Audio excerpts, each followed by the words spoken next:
우리가 알고 있는 건 전부 거짓말이었습니다. 조선 후기의 유배지 풍경부터 보여드릴게요. 기록이 아니라 소문으로만 남은 어느 밤, 정약용은 멀쩡한 관복을 벗어던지듯 삶의 정적을 벗기고 떠났고, 결국 후대는 그를 유배된 학자 한마디로 넘겨버렸거든요. 그런데 200년 뒤 돌아보면 아이러니가 생겨요. 그가 남긴 서류 더미 중 몇몇은 백성 세금 체계를 다시 짜는 설계도가 되었고, 물길과 산천을 읽는 수리 규칙은 행정의 실질적 엔진이 될 수 있었죠. 결말이 이겁니다. 한 남자의 이름은 가려졌지만 그의 방식은 조선의 생존을 지탱할 마지막 장치였다는 사실. 지금부터 그 거대한 장치를 만들던, 그러나 공식 역사에서 거의 사라진 위인을 파고들 거예요. 자, 지금부터 되감아보죠. 학교에서는 정약용의 문장, 철학, 풍류 같은 겉면만 천천히 배웁니다. 하지만 진짜 장면은 그보다 더 조용하고 더 날카롭습니다. 그는 매일같이 세금을 계산했고, 행정 문장을 손봤고, 제도를 어떻게 하면 백성이 당장 덜 죽는지 숫자로 증명하려 했던 사람인 거죠. 국가를 바꾸려면 먼저 기록을 바꿔야 한다는 건 조선 말기엔 왕을 바꾸는 것보다 더 위험한 발상이었어요. 그래서 그는 추방당했지만 그의 계산기는 멈추지 않았고, 우리가 지금도 그냥 유명한 학자였지라고 넘기는 순간마다 그의 그림자가 되묻고 있는 거죠. 이게 바로 오늘 주제, 한국 역사상 가장 과소평가된 인물의 첫 장면인 거예요. 배경과 맥락, 배경과 맥락. 안녕하세요. 보이 페달입니다. 오늘은 한국사에서 알고 있는 것 같으면서도 정작 핵심은 가려진 위인 두 사람을 천천히 꺼내봅니다. 이름만 듣고 스쳐 지나간 장면 뒤에 그들이 왜 그렇게까지 행동했는지, 그리고 그 선택의 파장이 어디까지였는지를 추적해보는 시간이거든요. 첫 번째 에피소드는 다산 정약용. 그런데 여기서부터가 더 흥미롭습니다. 권력에서 밀려난 사람이 이렇게 조용히 글을 쓴다는 건 늘 순종처럼 보이죠. 그런데 정약용은 오히려 붓을 무기로 바꿨던 겁니다. 적벽한 이상보다 현실의 행정을 먼저 묶어야 한다고 본 거죠. 그가 택한 방식은 싸움이 아니라 설계였어요.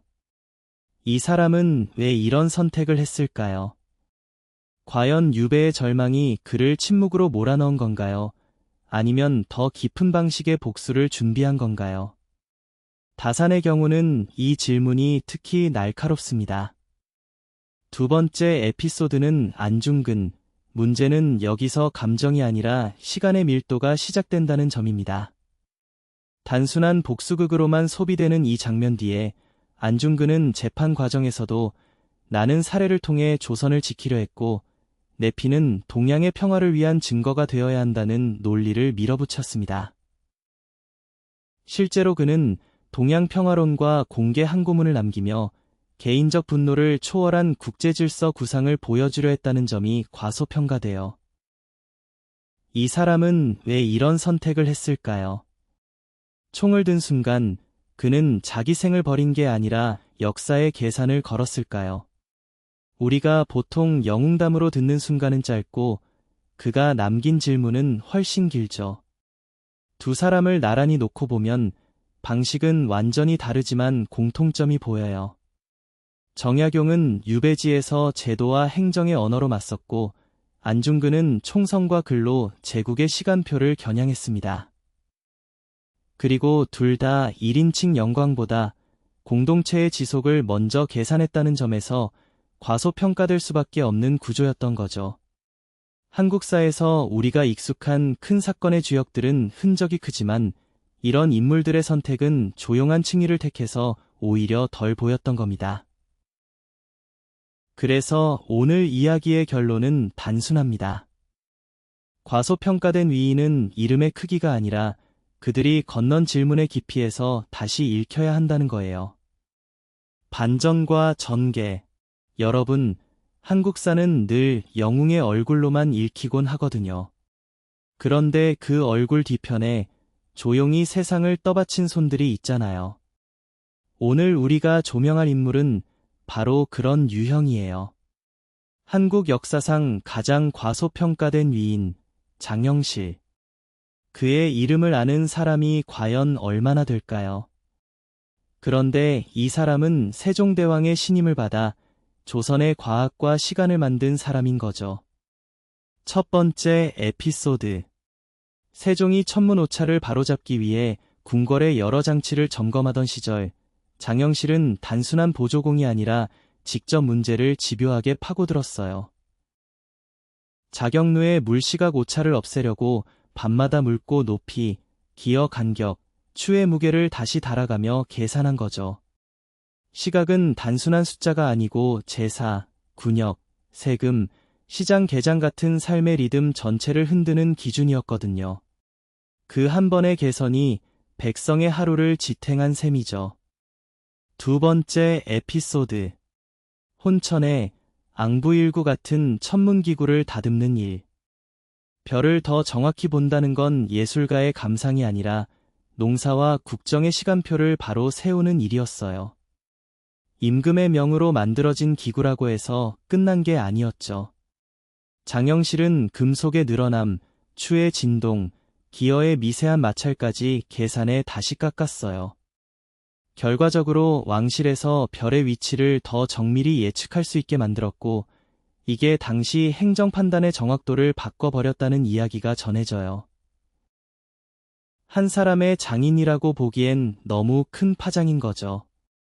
세 번째 에피소드. 기술이 완성되면 사람들은 결과만 봅니다.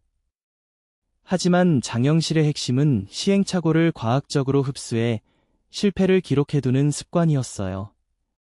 오늘날 말로 하면 실험 노트처럼 어떤 값이 빗나가면 왜 틀렸는지 적어두고 다음 제작에 반영했거든요. 왕실의 한정된 시간 속에서 그런 태도는 혁명적인 것이었지요. 그런데 아무도 예상 못한 일이 벌어집니다. 세종이 돌아가시고 정국이 바뀌면서 이름 없는 사람에게 쌓여있던 빚은 급격히 옅어지기 시작해요. 권력의 중심이 바뀌면 기록의 중심도 바뀌거든요.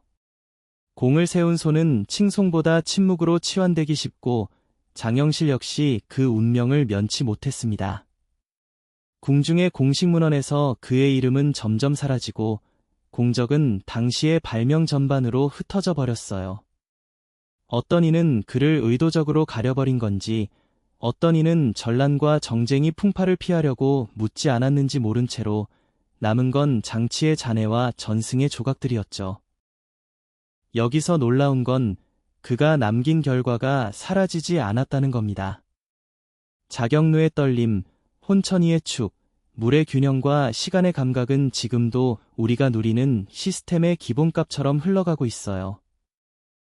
왕의 이름은 교과서에 남고 장인의 흔적은 생활의 규칙으로 변해버린 거죠. 이쯤 되면 질문이 하나 생겨요. 역사에서 과소평가된 이들이 정말 적었을까? 그들의 삶을 알면 분노도 나고 안쓰러운 마음도 드는데 동시에 묘한 공감이 오거든요. 이름은 잊혀져도 구조를 바꾼 사람은 결국 우리 삶 속에 남아있다는 사실 말이에요. 그래서 장영실은 비록 유명세보다 무거운 존재감으로 남아 오늘도 우리 시간을 조심스럽게 틀어주고 있는 거죠. 클라이맥스입니다. 지금부터는 진짜 이야기가 시작되는 지점이거든요. 우리가 익숙하게 알고 있는 다산정약용의 모습은 늘 그렇게 각인되어 왔지요. 유배지에서 고전만 읽고 한문 문장만 남긴 위대한 은둔자. 지나가듯 배워온 수업도 그랬고 영상의 앞부분도 그랬을 거예요. 불쌍한 개혁가가 조정의 폭력 때문에 좌절한 것. 이 정도로 정리해버리는 게 익숙했거든요. 그런데 여기서 두 번째 반전이 시작돼요. 다산이 진짜로 하고 싶었던 건 유명무실한 글쓰기가 아니라 삶이 돌아가는 방식을 다시 짜는 일이었거든요. 그가 남긴 가장 위대한 문장은 철학이 아니라 현실 조작식이었어요.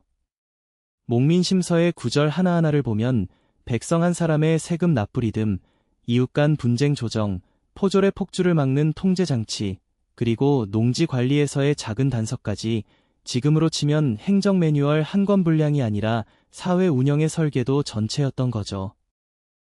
그리고 이게 진짜 충격이었어요. 그는 조선의 적으로 규정되는 순간에도 전란이 아니라 정무를 고쳐야 한다. 는 신념만 놓지 않았거든요. 유배지에서 날마다 무너지는 제도와 마주하며 그는 감정적인 저항 대신 현실이 다시 작동하도록 만드는 기록을 쌓았어요. 문장마다 칼보다 날카롭게, 칼보다 오래 남을 규칙을 만들고 있었던 겁니다. 또 하나, 우리가 잘 모르는 결정적 장면이 있어요.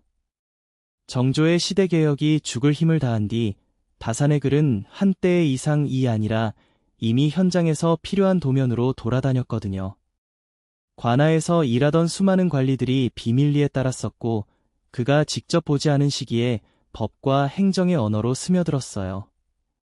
명예로운 칭호보다 훨씬 조용히, 그러나 훨씬 길게. 결국 진짜 이유는 이것이었습니다. 다산이 가려졌던 이유는 반역 때문이었거나 천재가 너무 앞서 있었기 때문이었나요? 더 단순하고 더 냉정해요. 그가 바꾼 건 칼과 깃발이 아닌 일상의 규칙이었기 때문이에요. 권력은 반체제 인물 한 명을 처형할 수는 있어도 세금 장부의 방식, 징세의 기준, 하급 관료의 판단 기준까지 바꿔버리는 사람을 감히 오래 두기 어렵다는 걸 알았거든요. 그래서 기록은 지워지고 이름은 희석되었지만 구조만은 살아남은 거죠. 결국 지금 우리가 누리는 행정의 어떤 습관, 백성을 직접 건드리던 어떤 통계와 절차, 평범한 제도의 이름 아래 숨은 그 설계 감각이 다산의 그림자였던 거예요. 표면의 영웅담이 아니라 흔들리는 사회를 조용히 붙들어준 손이었으니. 그래서 클라이맥스에서 이 한마디는 꼭 기억해 주세요. 과소평가된 위인은 조용한 사람이더라도 시대를 바꾼 속도보다 오래 바꾸는 깊이는 훨씬 커요. 그런 인물을 우리는 유배된 철학자로만 기억하지만 사실 그는 살아남는 나라의 설계자였던 거죠. 마무리. 오늘 이야기한 이 인물은 화려한 업적보다 묵묵한 선택으로 역사의 경로를 바꿔 놓았다는 점에서 지금 우리와 더 닮아 있거든요. 당장 오늘도 뉴스 헤드라인은 화제 인물로 가득하지만 진짜 파장 큰 일은 조용한 사람들의 손끝에서 먼저 시작되곤 했던 거죠. 과소평가라는 건 늘 실패의 반대말이 아니었어요.